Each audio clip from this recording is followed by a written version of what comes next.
Hello and welcome to a new video. Today we're going to take a look at my 100% Dawn Wings and Necrozma in the Open Master League. I was quite lucky, got already on the first day of the Go Fest the 100% variant of that Necrozma, and so I've used it with my Lunala. Doesn't matter what Lunala you're going to use with that. I actually used one that has a double move and stuff like this. It literally doesn't matter, like just use whatever you have, just don't put any starters or anything into Lunala, because anything that matters for this Pokemon here is what Necrozma has. So like if you want to use your own, just power up your Necrozma, get your best Necrozma out of there. But also, fun fact by the way, there are currently those special backgrounds going around for those Pokemon. If you have a special background Necrozma, that's going to stay. But also there's currently, for the second day going on, which is currently happening while I'm recording as well, a special background for either the Lunala or the Solgaleo, depending on which kind of path you choose for the special research. And if you fuse them together, you have even a more special background just for the people that are interested in this. But today, of course, we're going to take a look at what Necrozma can do here. As you're going to see it already in the first battle, knocking out the first Pokemon with that big Moongeist Beam. Moongeist Beam is one of the hardest hitting moves in the game and also looks quite fantastic as well. Like, this move does so much damage, and having basically a way better variant of Shadow Ball, I think it does need a little bit more energy as well though, available is just so great, because Ghost typing barely has any resistances. Only Dark and Normal type Pokemon can resist the Ghost typing as far as I know, and so basically everything kinda gets hit hard by this, which is quite ridiculous as a closer. After winning the first battle, we can move on into the second one. We're going to have the Palkia here in the lead against us, which of course is a great matchup for our team. This team can struggle, by the way, a little bit with Ho-Oh, which maybe you're going to see as well today. But anything else, this team was really great against. I think it does make a lot of sense to run this team. What I would recommend you maybe to go for is, instead of the Xerneas, go for the Quick Attack variant of the Zacian, because this would help you out with Wild Charge against the Ho-Oh as well. And I feel like the Moonblast coverage you don't really need too much in the current meta. So if I would change this one, maybe go for this, maybe even go for the Snarl variant of Zacian with the Necrozmas going around right now. I think this would make even more sense compared to the Xerneas. Just if you want to run this team as well, which I can recommend you, feel free to do so. Also, if you saw my recent video about Marshadow, going to be linked in the end card as well, you might saw that I was running Focus Burst on Mewtwo. I invested in another Elite Charge TM to get back that Shadow Ball just after one season, after removing it, just because you need Shadow Ball on this Pokemon with the current meta. Here we see another Moongeist Beam hitting the opponent, as we're going to be in such a great spot where Necrozma is going to be able to put us so far ahead here, of course, to just win this battle quite easily. With another close combat, we're going to get them quite low. We can go into our Mewtwo and we should be able to outspeed them here with the Scythe Strike. And this is going to be a good game, as this is going to knock out the opponent's Dialga Origin form. Of course, if you enjoy this video and if you kind of want to support the channel, would really appreciate if you would leave a like on the video and subscribe. I'm not saying this just for fun, really helps out the channel and it's free, so feel free to do so. Let's move on here though to the next battle, where we're going to have the Dialga against us. If they saw my video from last time, they might have expected me to go for the Focus Blast here, but I don't have Focus Blast anymore, but I have Shadow Ball, and Shadow Ball is still going to chunk quite a bit and forces them still to go for another charge move here with that Iron Head, which is going to be great, because now look at this, we're going to have a shield advantage, and I'm going to keep that shield advantage because the opponent has, I think, already the Ho-Oh revealed to us. I kind of need to have somewhat of an advantage with my Lunala in the back, which currently is only available here through keeping that shield, as they are going to swap out straight away. They have the option to go for the Sacred Fire to drop our attack, and they are going to try to do exactly this. We will be able to use a shield here on that Sacred Fire, which is not going to drop our attack at all, as they're going to go into their own Xerneas. We still have a chance against this one, as they go straight for the Moongeist Beam, doing a ton of damage, but just barely not enough to one-shot them, which is quite unfortunate.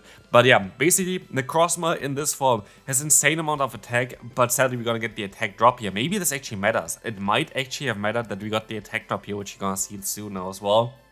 But I make another mistake here as well though, because yeah, I did not get enough damage onto them, but I should have tried to go for the Moonblast. Going for the close combat here is actually quite silly, because there are two options. Either they try to knock me out before I go for the Moonblast, or I get the Moonblast off and get more damage off.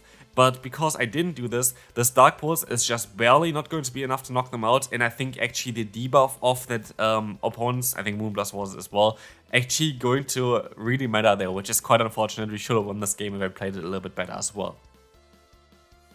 Speaking of playing a little bit better, here going straight into the Mewtwo is a huge mistake. Like, this is a ginormous mistake. I should have stayed in, went for one charge move with my Xerneas, because as you're gonna see here right now, our Mewtwo is going to not be able to outspeed the opponent. We're just gonna pace at the same time, and so my only play here is to let the next move go through as well, because I know I'll still survive and I can win the zero shield scenario against the opponent's Landorus. But anything else I'm going to lose here, sadly, because they have that fast move advantage, and like, I did not have to go for that. Anyway, we're going to use a shield now against the opponent where you can get a ton of energy on our Necrozma, and this is the thing that I kind of want to tell you about as well. Get energy on Necrozma. If you try to just overfarm, like farm something down, which is quite easy with the move that you have, this thing can completely be insane later on. Here I tried to swap out and catch the move, which apparently just didn't work out, which is quite unfortunate as they're going to have their own Necrozma in the back.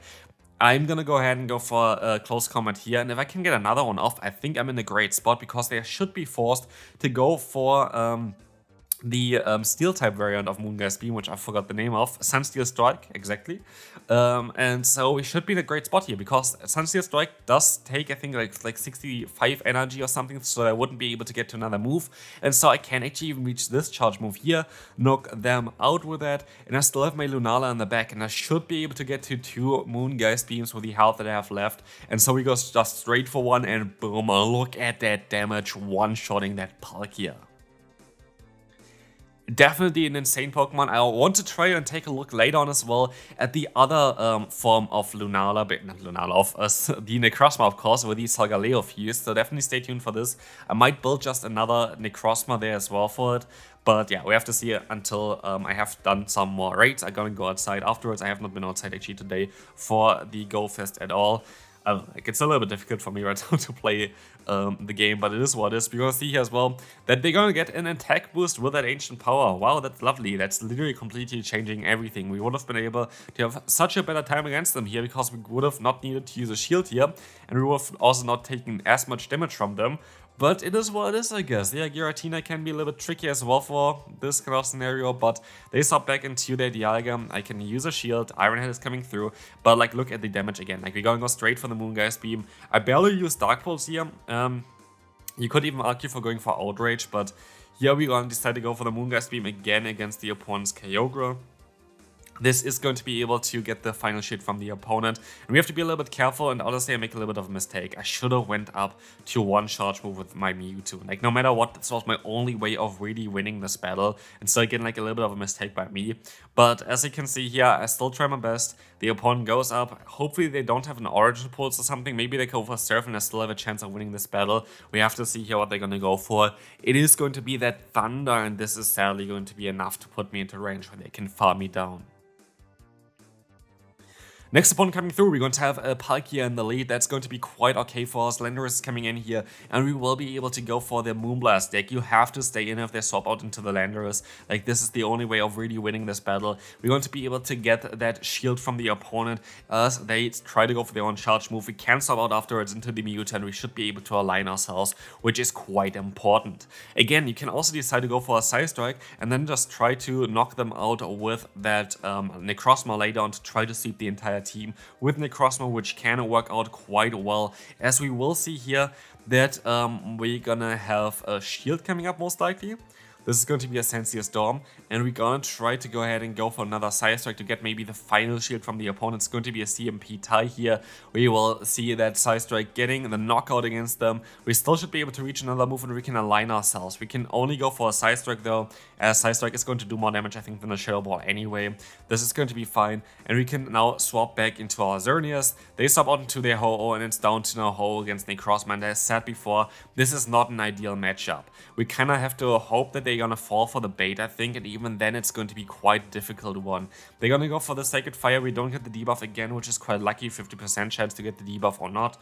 And Dark Pulse is gonna connect here, getting the shield, and are forced to go for another one straight away afterwards, which is going to be able to get them quite low, but just not low enough. And if they didn't have the fast move energy before, like we said, the advantage there before, we would have been fine here. But like that, they can just go ahead, go for another charge move, and they go into the Palkia now, which sadly gonna mean we're gonna lose this battle here.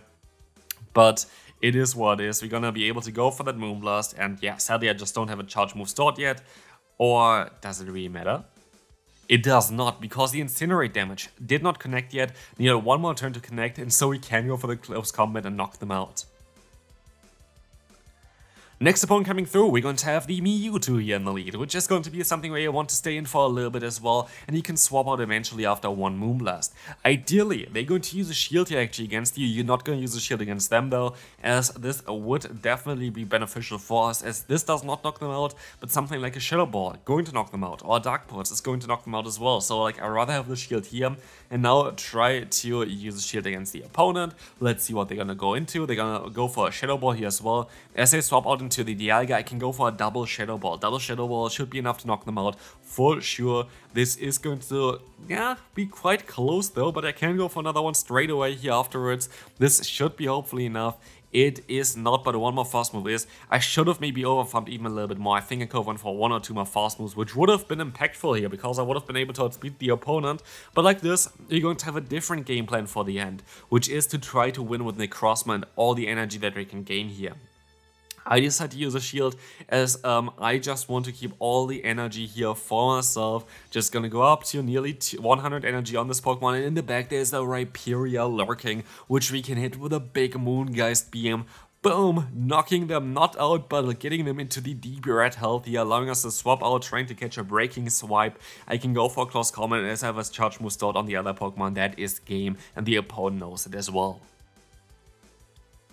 Moving on, we're going to have a Palkia here now against us in the lead. That's going to be fine as I swap out into the Necrozma. I can try to go for another close combat here against the opponent. That is going to be able to hopefully, yeah, it's going to do some nice damage against them. We can swap into our own Lunala now. Here, this is like the awkward thing. The typing is so much worse of the Necrozma with the Lunala fused compared to the Necrozma fused with the Solgaleo, because Shadow Claw is going to be double super effective, Dark type moves are going to be double super effective, so we are not as bulky as the other form, but we are way better offensively because our Shadow Claw is stab, which is not the case for the other Necrozma. And also, of course, just the, Ghost typing itself is just way better for attacking opponents, as you're gonna see here as well already, than the Steel typing. But in the back there's going to be a Landorus, and honestly, the game was quite laggy here. The opponent was able to now CMP type, which should have never happened, which is kinda actually important for them to do that, because now I would have had an extra fast move, and the extra fast move advantage could have helped me out to catch a move later, get a little bit like ahead in energy, stuff like this, but it is what it is. Sadly, the opponent is going to have a little bit of an unfair advantage there, thanks to Niantic. But we are still trying our best here. We should have maybe swapped out already into our Xerneas, but it is what it is. Yes, the opponent can go ahead and knock me out, and sadly that is going to be game. There's nothing that I can really do here about it, because yeah, I can knock them out here, but I know that they have an awkward tier stored, and I'm forced to go for a close combat. Close combat drops my defense, and with the defense drop, one awkward tier is going to be enough to knock me out from this range, and so we are going to be forced to go into the final battle here now today with a loss before. Let's take a look what they're going to do here next. We're going to have the Dialga, which is going to be totally fine. Let's see what we can do here. We're going to be able to just go ahead and go for that close combat against the opponent. That is going to connect and get some nice, delicious damage onto them, as I can try to go for another one. I will swap out afterwards into my Mewtwo just to reset the drops of my defense, and I can also speed faster to those charge moves, which is quite important, I feel like. And so Iron Head is coming through. We are going to see here the Zygarde coming in, and we can go for the Side Strike spam as the opponent gets a free fast move in. Bad timing by me, as this Side Strike is going to still at least 3-shot them, which is quite mad how bulky Zygarde is. I still don't really like the meta here for the Master League because of all this crazy bulk of Zygarde. Like, everything kind of goes around Zygarde, and there's not really great Ice type Pokemon around. But luckily we can still go for another charge move here, forcing a shield or the knockout against the opponent. And we're gonna take the knockout here for sure, as they're going to be able to now show me the Pokemon they want to go into. It's going to be Ho-Oh, and again, it is kind of the similar thing as before. It is just quite unfortunate that Ho-Oh, with a little bit of an energy advantage, is barely beatable for the Necrozma, because Necrozma is just not very fast at charging to moves, which is totally fine. Like, that's totally okay though, because you are a great closer still. But here's you're gonna see the opponent just barely gets there with 1 HP. And that's going to be it for this video. Hopefully you enjoyed. If you did, feel free to leave a like, and I'll see you then. Bye bye.